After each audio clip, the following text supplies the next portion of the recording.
አመነዘረች አንተ ደረስክባት እና ያችን ባለቤትህን አመነዘረችብኝ ብለህ ለማለት ምንድን ነው ማሟላት ያለብህ መስፈርት?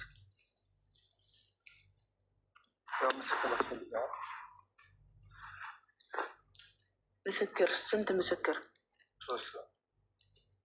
ሶስት ኦኬ፣ አራት ናቸው። እነዚህ ምስክሮች እንዴት ነው ሊመሰክሩ የሚችሉት? ምስክርነታቸው ተቀባይነት የሚኖረው እንዴት ሲያዩ ነው? እንዴት ሲሆን ነው ምስክርነታቸው ተቀባይ ሆኖ ያቺ ሴት አመንዝራለች ተብላ ልትቀጣ የምትችለው? ያው ያዩቱ ሲመሰክሩ ነው። ለምሳሌ እንዴት ያየችው? ለምሳሌ ሁለቱ መርፌና ክር ሆነው አዩ፣ ሁለቱ ደግሞ እንዲሁ አልጋ ላይ አንሶላ ውስጥ ሆነው አዩ እና ያ ምስክርነታቸው ተቀባይነት አለው በእስልምናው ሕግ? ሁሉም አራቱም መርፌና ክር ነው ማየት ያለባቸው የሆነው የምትየው? አይ እንዴት ነው የአንተን የእስልምና እንትን ነው ማወቅ የምፈልገው። ለምሳሌ የሁለት ሰው ነው የሚሰማ ተቀባይነት አለው? መርፌና ክር ሆነው ያዩት ሁለት ሰዎች። ስለዚህ ሁለቱ አንሶላ ውስጥ ሆነው ቢያዩ እንኳን ሁለቱ ደግሞ መርፌና ክር ሆነው ካዩ ኖርማል ችግር የለውም። ያቺ ሴት በእነሱ ምስክርነት ትቀጣለች። በሁለቱ ምስክርነት። ኦኬ እሺ። እስልምናው ግን የሚለው ምንድን ነው የሚለው ላሳይ። እሺ አስፉኛ እንዴ። እሺ ፈትዋ ቁጥር ይታያል አይደል? 8851 ላይ በዚህ ዘመን ዚናን በሚያደርጉ ወንድና ሴቶች ላይ አራት ምስክሮች እንዴት ይቀርባሉ የሚል ጥያቄ ተጠየቀ። ኦኬ በዚህ ዘመን ዚናን በሚያደርጉ ወንድና ሴት ላይ እንዴት ነው ምስክሮች ሊቀርቡ የሚችሉት የሚል ጥያቄ ሲጠየቁ ምን ብለው መለሱ? ሜቢ እስቲ አንብብልኝ ፕራይቬት ወንድሜ፣ አንብብልኝ እኔ ስለፈለግኩት እኔ ማንበብ ስለማልችል ነው። እዚች ጋር የዚና ምስክሮች በተመለከተ ምስክርነታቸው ተቀባይነት ያለው ከሚለው ጀምረ አንብብልኝ። አራት ሰዎች ድምፅን ከፍ አድርገህ። ኦኬ እንዴት ነው እነዛ አራት ሰዎች እንዴት ማየት አለባቸው ይላል? በግልጽ መሆኑ አራቱም። ኦኬ አራቱም መርፌና ክር ሆነው ማየት አለባቸው፣ አለበለዛ ግን ተቀባይነት የለውም ምስክርነታቸው ነው። አንተ ምን ብለህናል? አይ ሁለቱ አንሶላ ውስጥ ሆነው ቢያዩ ሁለቱ ደግሞ መርፌና ክር ሆነው ቢያዩ ችግር የለውም ብለህ ነበር። ግን እንደ እስልምናው ሸሪያው ሕግ መሰረት አራቱም እንደዚሁ በግልጽ መርፌና ክር ሆነው ካላዩ ምስክርነታቸው ተቀባይነት የለውም። እንደዛ ካልሆነ ግን ጭራሹን መስካሪዎቹ 80 ግርፋት ይገረፋሉ። አራቱም መርፌና ክር ሆነው ሳያዩ ያ እነዛ አራቱ ምስክሮች እነዚህን ዚና የሚሰሩትን ሰዎች መርፌና ክር ሆነው ማየት አለባቸው። ለምሳሌ ሁለቱ አንሶላ ውስጥ ሆነው አዩ፣ ሁለቱ ግን ተጣብቀው ቢያዩ ተቀባይነት የለውም ምስክርነታቸው። ጭራሹን እነሱ ይገረፋሉ፣ ውሸታችሁ ነው ተብለው ማለት ነው። የሁለቱ ነዋ ተቀባይነት ያለው ምልሽ እኮ አይደለም ጭራሹን አይደለም። አልገባህም ፕራይቬት ወንድሜ። ምንድን ነው እነዚህ አራቱ ምስክሮች ይቀርባሉ። ኦኬ በህግ በፍርድ ቤትም ይሁን ምን አያችሁ ተብለው ይጠየቃሉ። ሁለቱ መርፌና ክር ሆነው አየው ብለው ይመሰክራሉ። ሁለቱ ደግሞ አልጋ ላይ ሆነው ራቁታቸውን አይቻለሁ ብለው ቢመሰክሩ አራቱም ተቀባይነት የላቸውም። ተመሳሳይ የሆነን ምስክርነት ስላልሆነ ያላቸው ማለት ነው። ግልጽ የሆነ ነገር ማየት አለባቸው በማለት ከዚህ ውጪ ሌላ አማራጭ የለም ይለናል። ግልጽ የሆነ ነገር ማየት አለባቸው ነው የሚለን።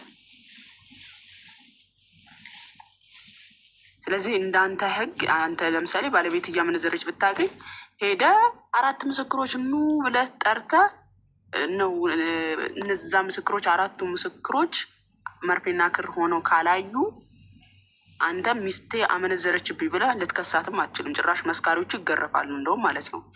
አሁን እንደው የሞራል ጥያቄ ልጠይቅህና እንደ እስልምና ህግ ይቺ ሴት እያመነዘረች አንተ ምስክርን ሄደ እስክትጠራ ድረስ ያ ሰውዬ ምን ሮቦት ነው? አይነሳም፣ ልብሱን አይለብስም። 4 ምስክሮች መጥተው እስኪያዩ ድረስ መርፌና ክር ሆኖ የሚጠብቀው ወይም ደግሞ 4 ምስክሮች ኑ እዩኝ ብሎ ነው ግንኙነት የሚፈጽመው ወይስ እንዴት ነው? እንዴት ነው አንድን ሰው አመነዘረ ብለህ ራሱ ልትከሰው ወይም አመንዝሯል ልትለው ራሱ የምትችለው? በዚህ ህግ መሰረት 4 ሰው መርፌና ክር ሆኖ ካልታየ ያ ሰው ዝሙተኛ አይደለም ተብሎ የሚባልበት። ያው እንደዚህ የሆነበት ምክንያት ሁሉም በሀሰት እንደሚመሰክርና በጣም እርግጠኛ መሆን ስለተፈለገ ነው። በጣም እርግጠኛ ሁለቱ እኔ አይቻለሁ ብለው ጨርስ። ለምሳሌ አንቺን ባለቤትሽ እንደዚህ ብሎ ቢከስና ቀድሞ ዝም ብሎ ስላመለከተ ብቻ የእሱ ብቻ ተሰሚነት እንደሌለው ለማሳየት ነው ምስክር የተፈለገበት ምክንያት እንጂ እንዳልሽው ቆሞ የሚጠብቅ ሚያይ ምናምን እንደሌለ የታወቀ ነገር ነው። እሺ ከጨረስክ፣ አንደኛ ነገር አንድን ሰው አመንዝሯል ለማለት 4 ምስክርነት በራሱ እንትን የሚለው አይደለም። ሁለት ሰው ይሄ ሰው ራቁቱን ሆኖ ባይዘዌ መርፌና ክር ሆነው መታየት አይጠበቅባቸውም። አንድ ሰው ዝሙት እየሰራ ነው ለማለት በአንድ አልጋ ላይ ራቁታቸውን ሆኖ ተኝተው ከታዩ እነዚህ ሰዎች እያመነዘሩ እንደሆነ ግልጽ ነው። 4ቱ ምስክሮች ግልጽ በሆነ ነገር መርፌና ክር ሆነው ካልታዩ እነዚህ ሰዎች አመንዝራ አይደሉም ከተባለ እንደ የትኛውም ሰው እንደፈለገው እያደረገ 4 ሰው ካላየው እኔ አመነዘረ ተብሎ አይጠየቅም። ኦኬ 4 ምስክር መርፌና ክር ሆኖ ማየት አለበት ተብሎ ስለሚታመን ማለት ነው። ገብቷል? የትኛውም ሰው በቃ ዚና ሰራ ተብሎ መከሰስ አይችልም። ለምን? 4 ምስክር በግልጽ ስላላየ ስለማያየው 4 ምስክር እስክታመጣ ድረስ ያ ዚና የሚሰራው ሰውዬ ደግሞ ቁጭ ብሎ አይጠብቅህም እኮ ለባብሶ ቆሞ ይጠብቃል። ምንድነው ፈልገህ ይልሃል። አንተ 4 ምስክር ኑ እዩልኝ ሚስት ያመነዘረች ብለህ እስክትጠራ ድረስ ሰውዬው ለባብሶ የሆነ ቁጭ ብሎ ሊጠብቅ ይችላል። እንዴት ነው ያንን ሰው ዝሙት ሰርቷል ብለህ ልትከሰው የምችለው? በግልጽ ካላየ ዝሙት የሰራን ሰው ከሰህ በሸሪያው ህግ ለማስቀጣት ከሆነ የውሉ 4 ሰው ያስፈልገው እንጂ ራስሽ ካያሹ በቃ ራስሽ የምትወስኙ የራስሽን ውሳኔ ትወስኛለሽ። አይቻልም። ካሜራ እንኳን እንደማይቻል ታውቃለህ። ካሜራ በቤት ውስጥ ያለ ካሜራን እንኳን አይተ ያንን ካሜራ እንኳን እንደ ማስረጃ ማቅረብ አትችልም። ባይዘው እንደ ሸሪዓ ህግ ማለት ነው። በህገ መንግስቱ ነው። እንደ ሸሪዓ ህግ አንተ ቤት ካሜራ ገጥመሃል አይደለ? ያንን ካሜራህን ከፍተህ ይኸው ማስረጃ ሚስቴ ከሌላ ሴት ጋር ከሌላ ወንድ ጋር እንዲህ እያደረገች ነው ብለህ እንኳን ለህግ ያንን ካሜራ ብታሳይ እንኳን ያ ካሜራው ማስረጃ አልባ ነው። ግልጽ በሆነ በአይን ነው መታየት ያለበት ነው የሚለው ፈትዋው። ቆየ ነገር በህጉ ለማስቀጣት ከፈለግሽ ነው 4 ሰው ምስክር የሚያስፈልግሽ ያልኩሽ እንጂ አንቺ መፍታት ማለያየትም ትችላለሽ። አንተ ትችላለህ። አንተማ እንደፈለገ ፈታዎች ብለህ በ3 ቃላት እንደፈለገ መፍታት ትችላለህ፣ ተፈቅዶልሃል።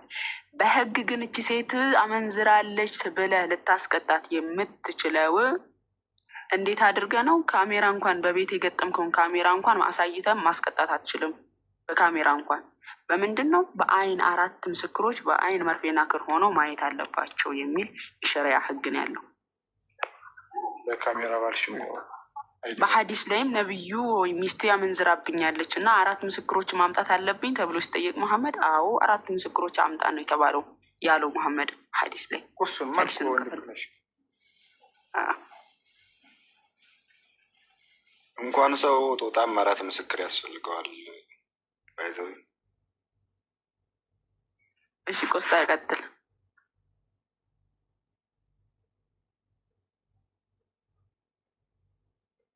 ቆስጠንጠኖስ ሳለ 1 ቁጥር እየጻፈ ስለሆነ ቀጥል። እሺ አይ አንድ ጥያቄ ጠይቀው ነው ፕራይቬት።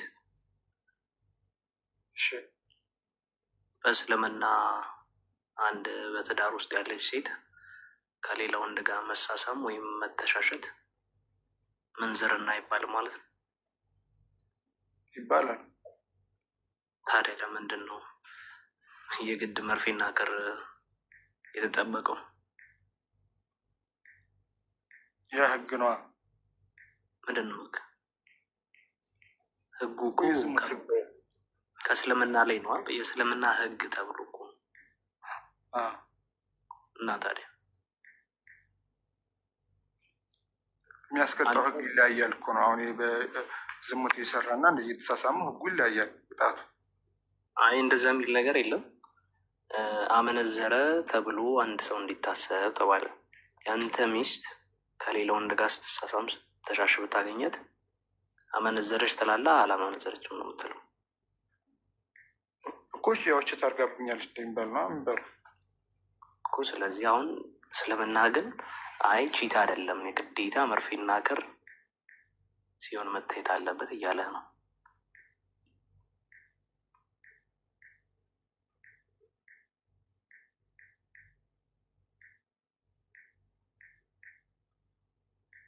ምን አልክ? ጠፋ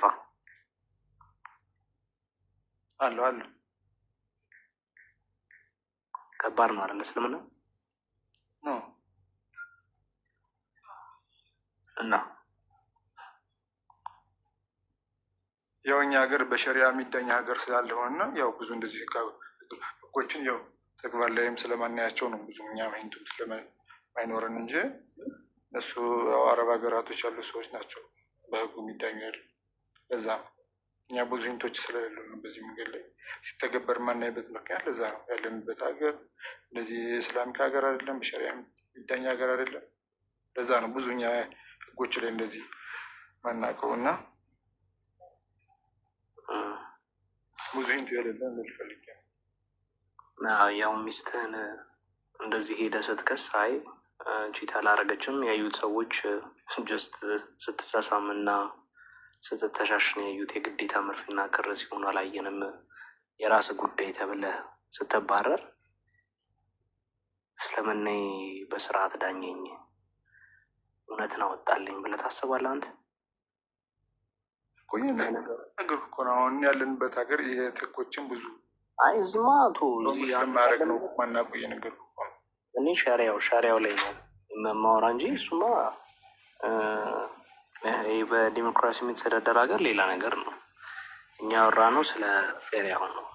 አሁን እሷ ወታም አሳይታለች፣ ፈትዋውን አሳይታለች ያለውን ነገር። ኤኒዌይስ ፍትሃዊ እስልምና ፍትሃዊ አይደለም በአንዳንድ ነገሮች ላይ ያን እኔም ብዙም አላስጨንቅም። አንተም ፊል አድርገዋል ብዬ አስባለሁ። ምናልባት እስልምናን እንዳላስጠብስ ብለህ አስበም ሊሆን ይችላል። እና ያየም የተመኘ የሚለውን ነው እኮ እናንተ እያያችሁት ያለ በእናንተ እኔ አንተ ህሊና አንተን ይለዋል እኮ መሳሳምና መነካካትን የሚለውን ነገር እኮ አስቀምጬ ይላለሁ በስርዓት ነው። ከዛ እንግል አንጻር እኔ እንደውም ሌላ ነገር ላነሳብህ ነበር፣ ግን ያው ጀስት አንተን ፈርዘር መሄድ ስላልፈለግ ግን አስብበት። ወደ ዝሙት መንደርደሪያው መሳሳም ነው ዝሮ ዝሮ።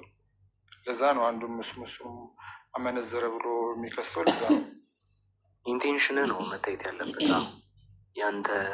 ከዛ ኦልሞስት ያ ዝሙት ነው። ምንም እኮ ግልጽ ነገር ነው። ግን ያው እስልምና መርፌና ክር ብሎ አስቀምጦታል። አንተ ነገርኩ መርፌና ክር ያለበት ምክንያት ላለመወናጀ ነው። ያላየሁም በቃ አብሮ ስለሄድ እንኳን ሁሉ እንደዛ እንዳይጠረጥር በሚለው ነው። ያን እንኳን እንደዛ ሆን እያልኩ እኮ ነው። አብሮ መሄድና መሳሳም አንድ ነው። እንደዛ አይደለም እያልኩ ያለ አብሮ ስለሄድ በሆቴል አካባቢ ማመንዝረዋል ማለት አይደለም። አብሮ ስለሄዱ ወይ የሆነ ነገር አንዳንድ ጥርት ያለ ነገር ስለተፈለገ ነው። ቆይ አራቱ ሰዎች ሲሳሳሙ ካዩዋቸው አመነዘሩ አይደለም ነው የግዴታ መርፌና ክር ሲሆኑ ማየት ያለባቸው። ቆይ መርፌና ክሩ ቋንቋ እኮ እያስረዳው ነው። መርፌና ክር የሚለው የተረጋገጠ እንትን ስለተፈለገ ነው። አይ እኛ መርፌና ክር ብለን እኛ ያሳመር ነው እኛ ነን እንጂ እንደውም የሚለውን እኮ ለማንበብ ደብሩን ራሱ አንብበው ብለን የሴቷ ከወንዱ ጋር ብሎ ነው በስነ ስርዓት ያስቀመጠው። ጥሩ እስኪ እናወራበታለን ዝሮ ዝሮ። እሺ ወንድማችን እንግዲህ ነቃ ብለህ ፈጣሪ በሰጠ አይምሮ አመዛዝን ያሉትን ነገሮች ፕራይቬት ወንድማችን ጥያቄ ሲኖር የትኛውም ጥያቄ ሲኖረው ማለት ነው እኛ ክርስቲያኖች ቤት የዚህን ጥቅስ ከእናንተ ነው መረዳት የሚፈልገው ብለህ መጠየቅ ትችላለህ። አሁን የጠቀስንልህን ጥቅሶች በሙሉ አንተ ይዘህ ሄደህ የትኛውንም ኡስታዝ ሄደህ ጠይቅ። እስላማዊ መረዳት ምንድን ነው ብለህ ጠይቃቸው። እኛ ካብራራ ነው የተለየ አይደለም። ያው ከፈትዋ ሰጥተንሃል። ከሀዲስ መያዝ ትችላለህ። ከቁርአንም ሱረቱል ሙእሚኑን ላይ ያለው አንቀጽ ማለት ነው ሱራ 24 ላይ 4 ምስክሮች ምስክርነታቸው ትክክል ካልሆነ 80 ግርፋት እንደሚገረፉ የሚናገርበት ቁርአን አንቀጽ አለ። 4 ምስክሮች ማለት ነው። ከዛ አንጻር ሄደ እስላማዊ መረዳት ካልሆነ እኛ የነገርንህ እኛን መተህ መውቀስ ትችላለህ። ግን ክርስትና ላይ ለመጠየቅ ስትፈልግ ኤኒታይም መተህ በዚህ ጥያቄ ያለ ብለህ መጠየቅ ትችላለህ። ይኸው ፎሎ መልስልሃለሁኝ። እኔ በምከፍትበት ሰዓትም መተህ እንትን ማለት ትችላለሽ። የትኛው መጽሐፍ ቅዱስ ጥያቄ ሲኖር ጥሩ። ያው እኛ ብዙ መግባት እናንተ ጋር የምንፈራው እኮ ያው መሰዳደቡ ስላለ ነው። መግባቱ መሰዳደብ ነው። ማንም አይሳደብም። ይኸው አሁን እኛ ተሳድበናል፣ ተሳድበናል። አሁን ከእናንተ ጋር ያልተሳደብም ብዙ እንደናንተ ከአሁንስ እንደዚህ ተሰብስበው የሚያወሩበት ለገብተው ለማውራት ይከብዳል። ምክንያቱም መሳደብ ነው፣ መጨንገፍ ነው። ለዛ ነው ብዙ ቦታ ላይ መሳደብ አይደለም። አሁን ለምሳሌ እነዚህን ነገሮች አታውቃቸውም ነበረ ፕራይቬት። አሁን እነዚህ 4 ምስክሮች ቅድም ስጠይቅ ምን አልከኝ? አይ ሁለቱ ካዩ ሁለቱ ደግሞ ሌላ ነገር ቢሆን ችግር የለውም የሁለቱ ተቀባይነት አለው አልከኝ። አላወቅም ነበር። ፈትዋውን አውጥቼ ሳሳይ ግን የአንተ መረዳት ሳይሆን የእስልምና መረዳት ሌላ ነው። 4ቱም መርፌና ክር ሆኖ ማየት አለባቸው ይላል። አሁን አንተ የተረጋጋህ ልጅ ስለሆንክ አልተሳደብክም። ሌሎቹ አይ እስልምናችሁን እንዲህ ነው የሚለው ብለን ስንል ስድብ እየመሰላችሁ ስለማያውቁት አንተ ስላላወቀው አሳዩን ያልከው አይደለም። ሌሎቹ ግን ስድብ ያስቀድማሉ። በዛን ጊዜ ሲሳደቡ እኛ ደግሞ ሀዲስ አውጥተን እንናገራለን። ያ ስድብ ይመስላቸዋል እንጂ እኛ ከራሳችን ያለ ማስረጃ የተናገርንበት ነቢዩን የተሳደብንበት አንድም ማስረጃ አውጥታችሁ ማሳየት አትችሉም። ሁሉ ነገር ማስረጃ ስላለን ማለት ነው። አሁን አንተን አልሰደብንህም። እንደውም መጠየቅ ስትፈልግ ኤኒታይም መተህ ጠይቅ እያልክ ነው። እኛ እንሳደብም፣ እኛ በማስረጃ ነው የምናወራው። ገባኝ። ያው አንዳንድ ቃላት አጠቃቀም እኮ ልክ አይደለም። ብዙዎቻችን እንደነገርኩሽ ነው። ማናችንም ብንሆን የተከበረውን ኢየሱስ መስደብ የለብንም፣ የተከበረውን ነቢይ መሳደብ የለብንም። ማናችንም ብንሆን ማለት ነው። ማውራት ካለብን እንደዚህ በተማረ መንገድ ማውራት ነው። ከሌለ ደግሞ አርፎ መቀመጥ ነው እንጂ ያው አይተናል። ነፎኝ ምናምን ብዙ ሲናገሩ አይተናል። ግን እንደዛ ባይሆን አሪፍ ነበር። ያ አሁን እፎይ ከተናገራቸው ውስጥ ማስረጃ የለውም ነቢዩን እንዲሁን የተናገረው የሚል አይነት አረዳድ አለ። ማስረጃ ከፈለግ እዚሁ እንድልክ እስቲ ንገረንና። በጣም ብዙ እኮ ካለ ስድብ ሌላለው እንዴ? እስቲ ለምሳሌ ትንሽ እውቀት አላችሁ ያሰብኩ እንዲሁም እናንተ ነው እንጂ የሚያውቁሉ አልመሰለኝም። ያን ሁሉ ስድብ ያን ሁሉ አይ እስቲ አይደለም። እኛ ማስረጃ እሱ እፎይ ለተናገረው ነገር ማስረጃ ማውጣት ካቃተን ቆይ ፕራይቬት እፎይ ለተናገረው ነገር ማስረጃ የለውም፣ ለምሳሌ እንዲህ ተናግሯል፣ ለዛ ነገር ማስረጃ አለው ብለህ ብቻ እሱ ከተናገራት እያንዳንዷን ጥቀስ። እኛ እዚህ ጋር መክፈት ካቃተን እውነትም እፎይ ዋሽቷል ማለት ነው። አሁን አንተ የፈለግከውን ማስረጃ ጠይቅ፣ እኛ እንክፈትልን። እፎይ ከተናገራቸው ውስጥ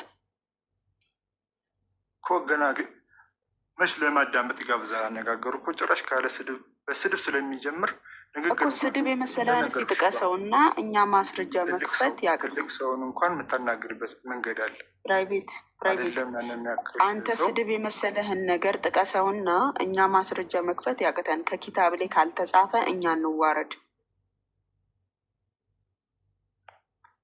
እስኪ ቆይ ጠብቁኝ። ሌላ ወር እያወራሽ ቆዩን። እየወጣል ነግራቸዋለሁ።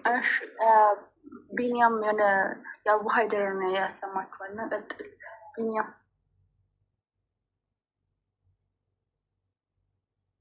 ያው ላጠናክርለት ነው ሀሳቡን እንጂ ብዙም እንትን አይደለም። አይቶትም ሊሆን ይችላል አላውቅም። ያው ምንድን ነው 4 የአይን ምስክር።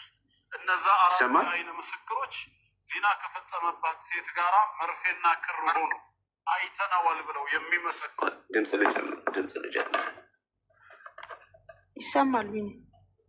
እሺ ድምፁን ትንሽ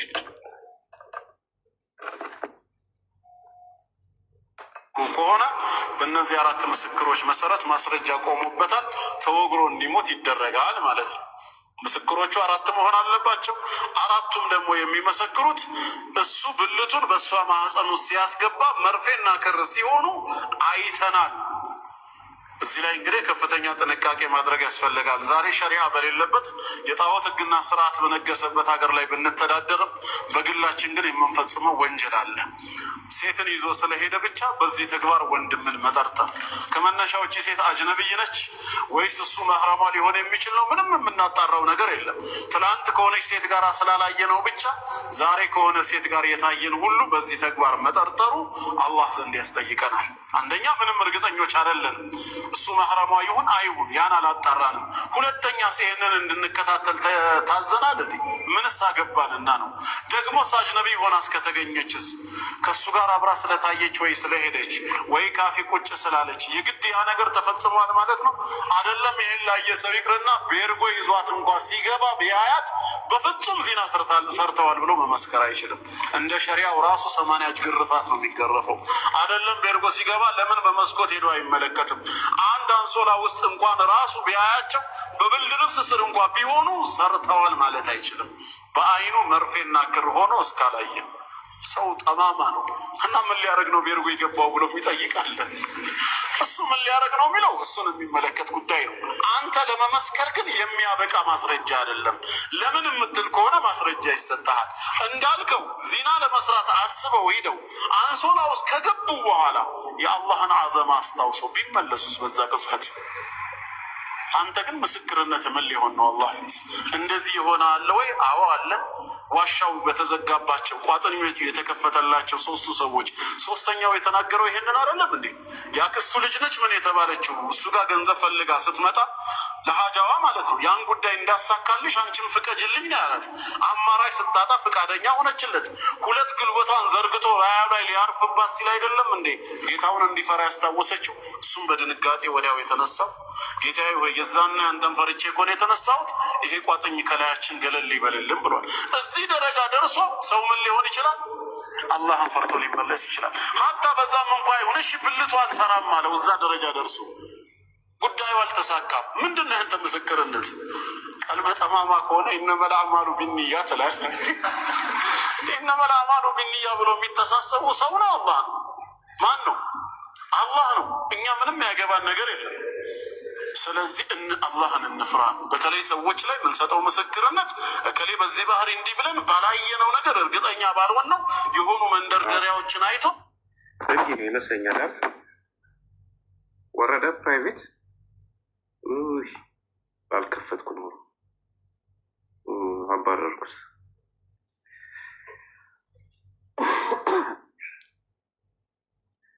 ለማንኛውም እንደዚህ ነው እንግዲህ ያው እስልምና ላይ ወደ ዝሙት አትቅረቡ ነው የምንባለው። የሚባለው ተረት ከተረት ያለፈ አይደለም ማለት ነው። ኢቨን የዚህ ያህል ደረጃ ተደርሶ እንኳን ዝሙት ነው ብላችሁ በሉ እየተባለ ምን የቀረ ነገር አለ? እኔ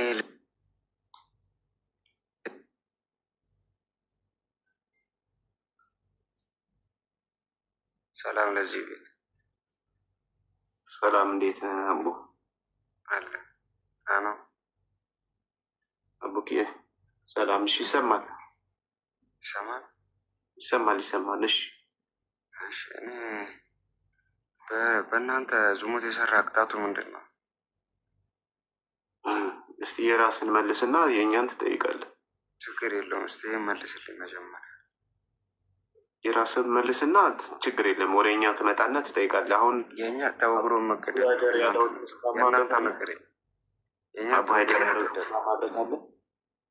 በደንብ አምንበታለሁ። ንገረኝ። እሺ አንተ በደንብ ታምንበታለህ? አዎ ንገረኝ። ስለዚህ አንድ ሴት ወይም አንድ ወንድ ከሰው ሚስት ጋር ተኝቶ 4 ሰው እስካላየው ድረስ ዝሙት አይደለም ማለት ነው? ያስ ነው። አሁን አንተውን ንገረኝ። ዝሙት የሰራ ሰው በእናንተ ምን አልከኝ? በእናንተ ዝሙት የሰራ ሰው ቅጣቱ ምንድን ነው? የአንተን ጨርስና ወደ እኛ እንመጣለን። ስለዚህ 4 ሰው ካላየው ዝሙት አይደለም አልከኛል።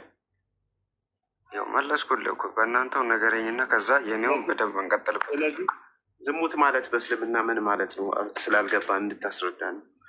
ከሌላ ሰው ወይም አጃነቢ ከሆነች ሴት ጋር መተኛት ወይ ከሌላ መለስ አቃት። አሁን ያንተን አንድ ጥያቄ ብቻ ነው ዝሙት ካልተባለ ምንድነው ዝሙት የሚባለው? እስቲ ንገረን። ቅጣቱን ብቻ መልስልኝ። የኔውን እስከ መጨረሻ እንሄድበታለን። ሮሮህን እያመመ ስለሆነ ያልከኝ ልበር።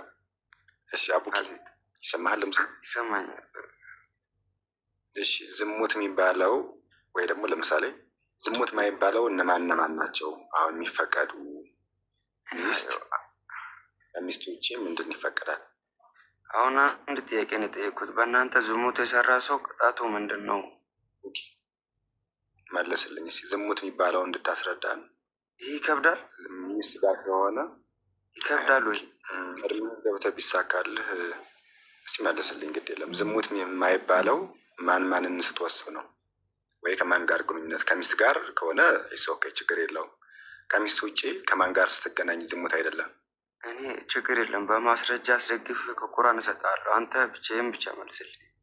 ዝሙት የሰራ ሰው በእናንተ ቅጣቱ ምንድን ነው? ያው ተጠያየቁ ነው የሚለው ዛሬ እና መጠየቅ ከፈለግ በጥያቄ ቀን ይችን ብቻ ነው አንዴ ማወቅ ፈልጌ ነው።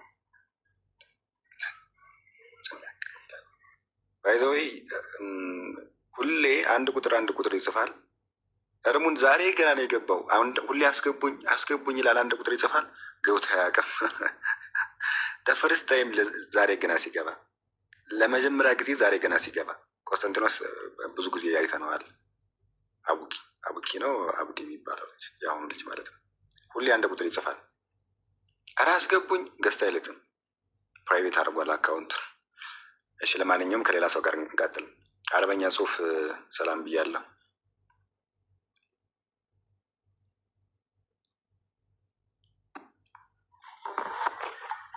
ናቸው